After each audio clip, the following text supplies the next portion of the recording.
Welcome back to my channel. It's me Sharu. Then Onam ഒക്കെ അല്ലേ? അതെ, ഓണം ഒക്കെയാണ്. ദെൻ അപ്പോഴേ കുറച്ച് ബൾക്ക് സാധനമായിട്ട് ഞാൻ വന്നിട്ടുണ്ട്. ബൾക്കൊന്നും അല്ല കേട്ടോ, ഇതെല്ലാം ഞാൻ നിങ്ങളെ പരിചയപ്പെടുത്തിയ ബ്ലൗസും പാവാടയൊക്കെയാണ്. നിങ്ങൾക്ക് ഷോർട്സ് ഒക്കെ കണ്ടാൽ അറിയാം.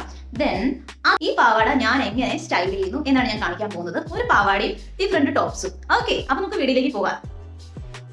ഇതാണ് പാവാട. ഞാൻ പറഞ്ഞിരുന്നല്ലോ, വിഷുവിന്റെ സെറ്റിൽ നിന്നാണ് ഞാൻ ജാക്കറ്റ് സ്റ്റൈൽ ചെയ്തത്. വിഷുവിന്റെ സെറ്റിൽ നിന്നുള്ള ജാക്കറ്റ് പാവാട ടോപ്പാണ്. സോ പാവാടയും നമ്മുടെ ജാക്കറ്റും ഒരുപാട് യൂസ്ഫുൾ ആണ്. സോ അതുകൊണ്ടാണ് ഞാൻ ഇതിന് ജാക്കറ്റ് പെയർ ചെയ്തത്. ഇതിന് ജാക്കറ്റ് പെയർ ചെയ്യുന്നില്ല, ഷോർട്സിലുണ്ട്. സോ ഇത് വെച്ച് നമുക്ക് പല രീതിയിൽ പല ഔട്ട്ഫിറ്റ്സിലേക്ക് നമുക്ക് കൊണ്ടുപോകാൻ പറ്റും. ഇന്നലെ ഡ്രസ്സ് ചെയ്ത പോലെ തന്നെ ഇത് നമ്മൾ പാവാട ചെയ്യും. ഓക്കെ, ഫസ്റ്റ് ബ്ലൗസ് വന്നിട്ട് ഞാൻ മീഷോയിൽ നിന്ന് തന്നെ വാങ്ങിച്ച് വളരെ ട്രെൻഡിങ് ആയിട്ടുള്ള സോഫ്റ്റ് സിൽക്ക് എന്ന് തോന്നിപ്പിക്കുന്ന നല്ലൊരു ബ്ലൗസ് ആണിത്. ഇതിനെക്കുറിച്ചെല്ലാം ഞാൻ ഷോർട്സിലും വീഡിയോയിലും വിശദമായിട്ട് കാണിച്ചിട്ടുണ്ട്. അത് അവിടെ പോയി നോക്കാവുന്നതാണ് നിങ്ങൾക്ക്. സോ ഇതാണ് നമ്മൾ പെയർ ചെയ്യാൻ പോകുന്നത്. ഓക്കെ, ഫൈനൽ ലുക്ക് വന്നിട്ട് ഇതേ ഇങ്ങനെയാണ് വരുന്നത്. ഇത് വിഷുവിന്റെ ഡ്രസ്സിന്റെ ഷോളാണ് ഞാൻ യൂസ് ചെയ്തിരിക്കുന്നത്. വളരെ സിമ്പിൾ ആയിട്ടുള്ള ലുക്കാണ്. ജുംക്ക മാത്രമേ ഉള്ളൂ. ഇതിന്റെ കളറിനോട് ചേരുന്ന ഒരു പൂവും ഒരു ബിന്ദിയും, ജസ്റ്റ് ബേസിക് മേക്കപ്പ് മാത്രമാണ് ഞാൻ യൂസ് ചെയ്തിരിക്കുന്നത്. ഒരു ന്യൂഡ് ലിപ്സ്റ്റിക് ആണ് യൂസ് ചെയ്തിരിക്കുന്നത്. സോ കയ്യിൽ വളയില്ല, ഒന്നുമില്ല. വളരെ സിമ്പിൾ ആയിട്ട് യൂസ് ചെയ്യാനും ഓഫീസ് വെയർ ആയിട്ട് പോലും നമുക്കിത് യൂസ് ചെയ്യാവുന്നതാണ്. ഓക്കെ,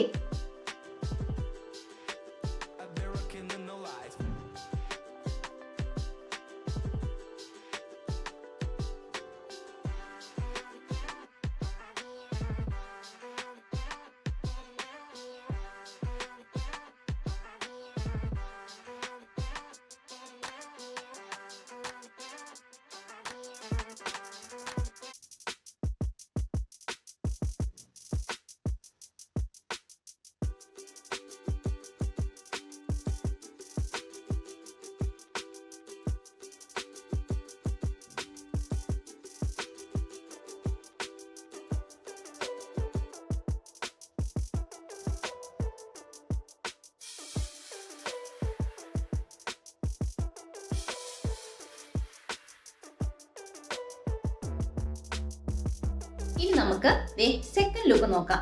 ഇതൊരു കോളേർഡ് ബ്ലൗസ് ആണ്. ഇത് കഴിഞ്ഞ വർഷം മേടിച്ചതാണ്. ഇപ്പോൾ ഇത് അവൈലബിൾ അല്ല, ഇടയ്ക്ക് ഇത് അവൈലബിൾ ആവാറുണ്ട് കേട്ടോ.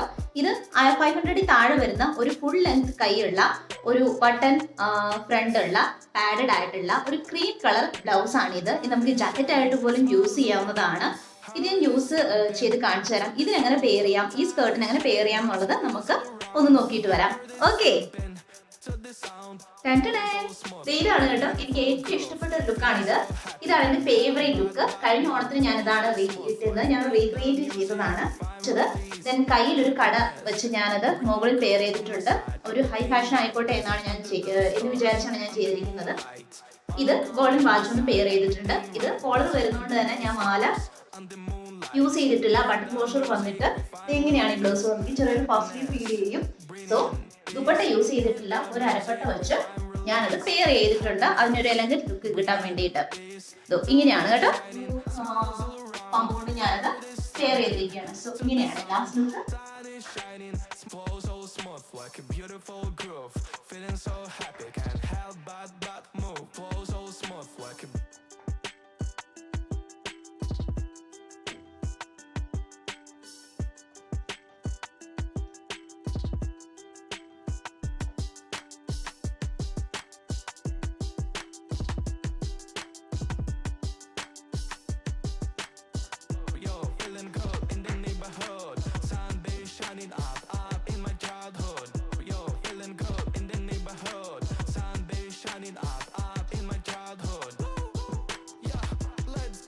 അപ്പോൾ നാളെ കാണുന്നത് വരെ ബൈ.